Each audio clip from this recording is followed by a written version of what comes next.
स्वागत है आप सभी का। आज हम देखने जा रहे हैं बोन एपेटी योमेटिस्टी के एपिसोड नंबर 5 को। एपिसोड 5 की शुरुआत अगली सुबह से होती है। जैसे कि हमने देखा था कि पिछली रात को किंग ने फोर्सफुली जियोंग को किस कर लिया था। जियोंग बहुत गुस्से में होती है, आंखें लाल हुई पड़ी है और फिश को पीट पीट के उसका पाउडर निकाल रही होती है।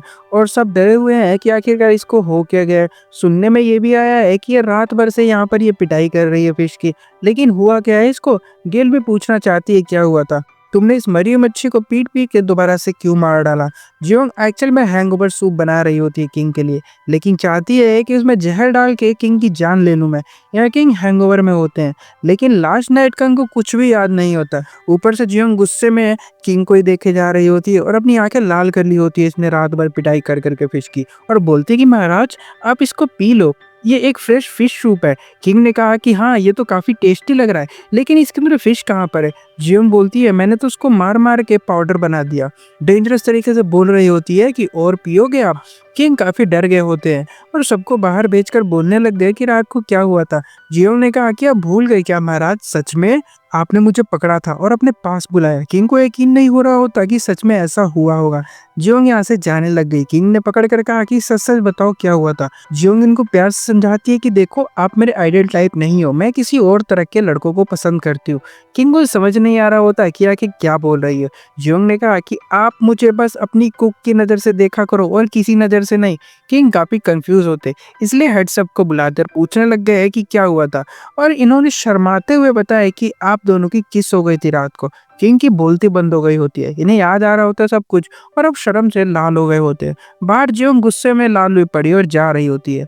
एक तो गलती की है और ऊपर से भूल भी गया और सॉरी भी नहीं बोल रहा है मुझे। तभी इसको गोंगजिल मिल गया होता है। जियोंग बोलती तुम तो वही हो ना किंग के गार्ड, अब ये बताओ कि मेरी फ्रेंड गिल पर किसने अटैक किया था। गोंगिल कहता है कि मैंने उसका चेहरा तो नहीं देखा, लेकिन हाँ उसने दासियों के कपड़े पहन रखे थे तो शायद उसी ने अटैक किया होगा। फिर हम गोंगिल को एक हेयर पिन के साथ देखते हैं और ये उसी दासी का होता है, यानी कि मोगजू की दासी जो थी, क्योंकि उसने हेयर पिन से अटैक किया था गिल के ऊपर और वहीं पर गिरा कर वो भाग गई थी। और इसका कवर गोंगिल के पास होता है, जो इसकी दीदी की मौत होने पर उनके हाथों में मिला था इसको कई साल पहले।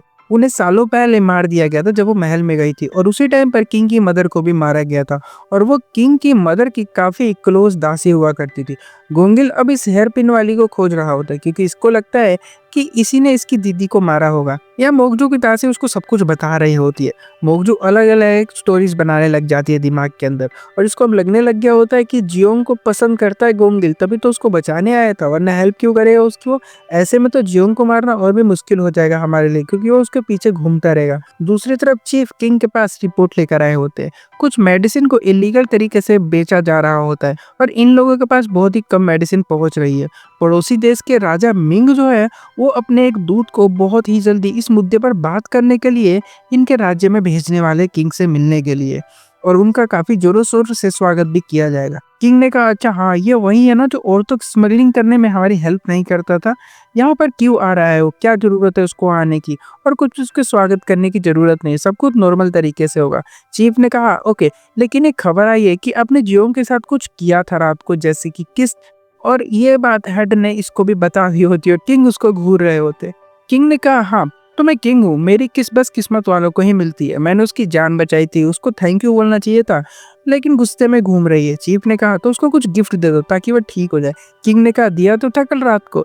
चीफ ने कहा नहीं नहीं, किसको गिफ्ट नहीं करते, उसकी शक्ल काफी गंदी है और गंदी बना के घूम रही है, और वो आपके सामने आएगी बार बार तो आपको अच्छा नहीं लगेगा, इसलिए उसको जो पसंद है आप उसको वो दे दो, वो खुश हो जाएगी। अगले सीन में हम राजसभा में देखते हैं जहाँ पर पड़ोसी देश के किंग मिंग के जो दूत आने वाले उनके तैयारियों के बारे में बताया जा रहा होता है। उनके लिए चांदी के बने हुए गिफ्ट बनवाए गए होते हैं, लेकिन किंग ने कहा है कि हमारे राज्य के लोगों की मेहनत की कमाई का पैसा हो तो पड़ोसियों का सिर्फ गिफ्ट देकर हम बर्बाद नहीं कर सकते, सब कुछ नॉर्मल तरीके से करो।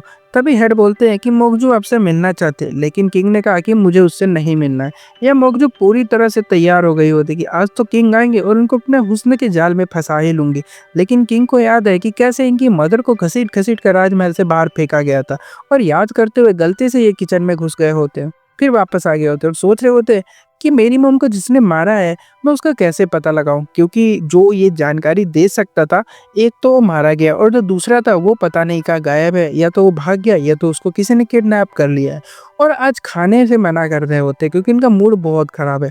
दूसरी तरफ मोगजू चुपचाप बैठी होती है और इसको खबर मिल गई होती कि जियोंग एंड किंग की रात को केस हुई थी। तो अब इसका गुस्सा और ज्यादा बढ़ गया होता है क्योंकि किंग इसके साथ टाइम बिताने आते नहीं है। तो किंग का दिल जीतने के लिए यही सोचती है कि कल किंग का चेकअप होगा, तो इसलिए क्यों ना मैं उनके लिए कुछ अच्छा सा अपने हाथों से बनाकर खिलाऊं। यह किचन तक खबर आ गई होती है कि किंग आज खाना नहीं खाएंगे, लेकिन ये तो सालों में पहली बार हुआ है कि किंग खाने से मना कर रहे होते हैं। पर जियोंग का कहना मैं तो फिर भी खाना बनाऊंगी। और वहीं खड़ा एक कुक जो कि कंपटीशन हार गया था, ये बदले की आग में आग बबूला हुए जा रहा होता है। इसको याद है कि मोगजू ने उसको कहा था कि लिक्विड डाल देना जियोंग जब खाना बनाएगी, ताकि वो किंग को खिलाकर उनकी तबीयत को खराब कर सके और हमें जियोंग को सबक सिखाने का मौका मिल जाएगा। यह किंग का खाना रेडी हो गया होता है और सर्व किया जाता है, लेकिन किंग ने खाने से मना कर दिया। इसलिए जियोंग ने फिर से कुछ अच्छा और नया बनाकर ट्राई किया, लेकिन किंग ने फिर से मना कर दिया। और ऐसे वो कई बार करती है और कई बार किंग मना करते हैं और वो एंड में थक हार कर वहीं पर बैठ जाती है और बोलने लगी कि बताओ करने क्या चली थी मैं और आज कर क्या रही हूँ, मैं कहाँ पर फंस गई, मेरे डैड पता नहीं कैसे होंगे। और तभी चांद में इसको किंग दिखने लग गया होता और जियोंग बोलती है कि ये कुत्ता मुझे चांद में क्यों दिखाई दे रहा है। यह किंग को भी जियोंग की याद आ रही होती है और उसको याद करके इनके दिल की धड़कनें तेज हो जाती है और हेड से बोलते हैं कि मेरे लिए खाना लेकर आओ। जल्दी से जियोंग को बताया जाता है और वो फिर खाना लेकर आती है और किंग खाने लग जाते हैं। ये देखकर जियोंग काफी खुश हो गई होती है और फिर किंग को खुशी से देखते हुए जाने लग गए। किंग भी उसको देख रहे होते हैं और उनके दिल की धड़कनें फिर से तेज हो गई होती है। अगले सीन में टाइसन को देखते हैं। इसने फाइनली पता कर लिया होता है कि किंग पर हमला किस आदमी ने करवाया है और टाइसन इसको ये सब करने से मना कर रहा होता है, वरना किंग को शक हो जाएगा। इस ओल्ड मैन का नाम यंगसन होता है और ये अटैकर को पैसे देकर बोलता है कि यार दूर चले जाओ क्योंकि किंग अब तुम्हें कभी भी पकड़ सकते हो और वापस मत आना। अटैकर जाने लग जाता है तो टाइसन के लोग उसको मारने के लिए उस पर अटैक कर देते हैं, लेकिन ये बहुत अच्छा अटैकर होता है तो फाइट वाइट करके यहाँ से भाग जाता है। जेसन को बहुत गुस्सा आ रहा होता है कि आखिरकार वो अटैकर हमारे आदमियों से निकल कर भागा तो भागा कैसे, और अपना सारा गुस्सा गार्ड के ऊपर निकाल रहा होता है कि अगली बार अगर तुम लोगों ने उसको नहीं पकड़ा तो तुम लोगों का गला काट दूंगा मैं। दूसरी तरफ मोगजू ने अपने चाल चलने शुरू कर दिए होते हैं। आज किंग का फिजिकल एग्जाम होने वाला है तो इसकी प्लानिंग है कि ये कुछ अच्छा बनाएगी, इसलिए एक डिश का नाम लिखकर स्टेफ को भिजवा देती है कि आज तुम लोग ये बना दो। सभी काफी एक्साइटेड होते हैं यहाँ पर और जेसन भी आने वाला है चेकअप करने के लिए डॉक्टर के साथ और हम जान पाते हैं कि जेसन किंग के डैड का कजन है।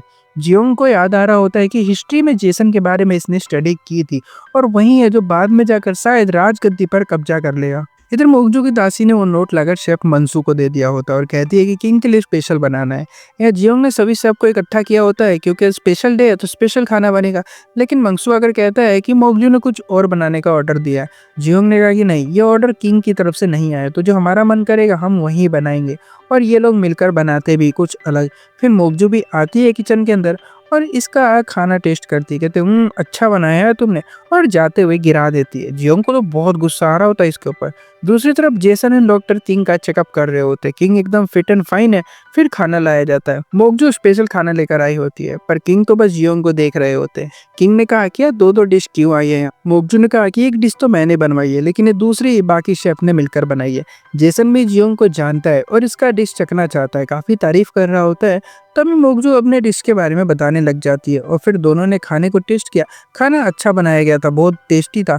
फिर जियोंग का खाना खाया जाता है और ये खाते ही दोनों के दोनों हवा में उड़ने लग जाते हैं क्योंकि इतना अच्छा खाना इन लोगों ने आज से पहले कभी नहीं खाया था और सारा खत्म कर देते हैं। लेकिन मोगजू का क्या, उसका खाना तो वैसे का वैसे ही पड़ा हुआ है। और ये चीज देखकर मोगजू को और ज्यादा गुस्सा आ गया होता है। मोगजू के साथ ऐसी सारी चीजें हो रही है जो उसका एंगर को ट्रिगर कर रही है और गुस्से में लाल पीली हो गई होती है। जेसन ने कहा कि खाना अच्छा बनाया है दोनों ने, तो बताओ तुम लोगों को क्या चाहिए। मोगजू ने कहा कि मुझे तो किंग की अच्छी हेल्थ चाहिए। जियोंग को तो उसे बैग चाहिए होता है अपना, लेकिन अब यहाँ बोल तो सकती नहीं, इसलिए तो कहती है कि मुझे फ्रेश वेजिटेबल चाहिए ताकि मैं उससे अच्छा अच्छा खाना बना सकूं। किंग आज फिर से रात को जियोंग की बनाई हुई डिश के बारे में किताब में लिख रहे होते हैं और उसकी फोटो बना रहे होते हैं। और यहाँ पर मैं पक्का तो बता रहा हूँ तुम लोगों को कि ये वही बुक है जो फ्यूचर में जियोंग को मिली और जिसे टाइम टेबल करके फिर यहाँ पर ये आ गई है। यहाँ चीफ एंड इसके डैड दोनों बातें कर रहे होते कि जियोंग एंड किंग को कैसे क्लोज लाया जाएगा। और यहाँ पर ये भी पता चलता है कि जो जियोंग का बैग है वो किंग के पास नहीं बल्कि चीफ के पास होता है। और चीफ ने जब इसको चेक किया था ना तो इसमें ऐसी ऐसी चीजें निकली तो जो देख के इसके होश उड़ गए थे। पासपोर्ट देखकर तो डर गया था और उसकी फोटो कि आखिरकार ये कैसी फ़ोटो है इसकी, क्योंकि पहले के टाइम पर ऐसी फ़ोटोज़ नहीं हुआ करती थी। और बैग लेकर किंग को दे देता है अगले दिन और बोलता है कि ये गिफ्ट दे दो, ये परफेक्ट रहेगा जियोंग के लिए, क्योंकि उसको हमेशा से यही चाहिए था। किंग काफ़ी खुश हो गए होते और चीफ ने बताया कि पड़ोसी के जो मेहमान आने वाले हैं यानी कि दूत, वो अपने 3 शेफ़ को भी लेकर आए हैं, ताकि आपको, आपके शेफ़ को और आपके किंगडम को नीचा दिखा सके कि यहाँ पर अच्छा खाना नहीं बनता है। और ये बात बिल्कुल सच होती है और हम उस मेहमान को भी देखते हैं जो कि राजा का दूत बनकर आया है और यहाँ का खाना इसको पसंद नहीं आ रहा होता। बोलता है कि कितना घटिया है और अपने मेन कुक को इशारा करता है। कुक नंबर 1 जो है वो खाना बनाया करता है और बाकी कुक नंबर 2 एंड 3 दोनों इसकी हेल्प करते हैं और कुछ ही देर में ये लोग काफ़ी स्टाइलिश तरीके से बढ़िया सा खाना भी बनाकर दे देते हैं।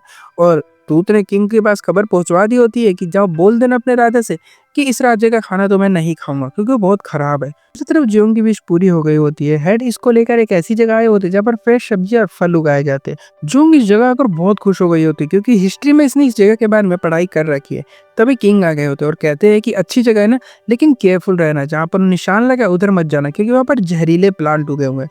पर ये तो मिर्ची होती है, रेड कलर की जो मिर्चियाँ आती है बाजार में, वो जियोंग जाकर उसको चखने लग जाती है। किंग हैरान हो जाती है कि अरे जहर खा गई पगली। जियोंग ने कहा कि नहीं नहीं, ये जहर नहीं होती, ये तो मिर्ची है और इसको डालने से खाना और भी ज़्यादा टेस्टी बनता है। और फिर किंग इसको बैग देते हैं। अब ये देखकर जियोंग तो खुशी से उछलने लग गए होते, किंग को हग कर लेती है और किंग फिर इसको उस रात के लिए सॉरी कहते हैं, माफ़ी मांगते हैं। ये बहुत शॉकिंग होता है कि एक क्रूर राजा कैसे माफ़ी मांग सकता है अपनी कुक से। जियोंग हैरान होती है, तभी किंग इसको पकड़ कर बोलते हैं कि सुनो, मैं तुम्हें अब बस शेफ नहीं मानता, उससे कई ज़्यादा बढ़कर समझने लग गया हूँ। और ये कहती है कि क्या बोल रहे हो, क्या मतलब है आपका? और इतने में दोनों के पैर लड़खड़ाते हैं और एक दूसरे के ऊपर गिर जाते हैं और यहाँ पर एपिसोड 5 खत्म हो जाता है। अब देखो, मेरे को एक चीज़ बड़ी फ़नी सी नोटिस हुई यहाँ पर। तुम्हें याद होगा एपिसोड 1 में जब इसने जंगल में खाना बनाया था किंग के लिए, तो उसको एक बाइट खाते वो चिल्लाने लग गए थे कि ज़हर दे दिया, ज़हर दे दिया, क्योंकि उसमें मिर्ची बहुत ज़्यादा थी। मतलब यहाँ के लोगों का मानना है कि मिर्ची ज़हर होती है, क्योंकि उसका टेस्ट खराब होता है। कितना फ़नी है ये।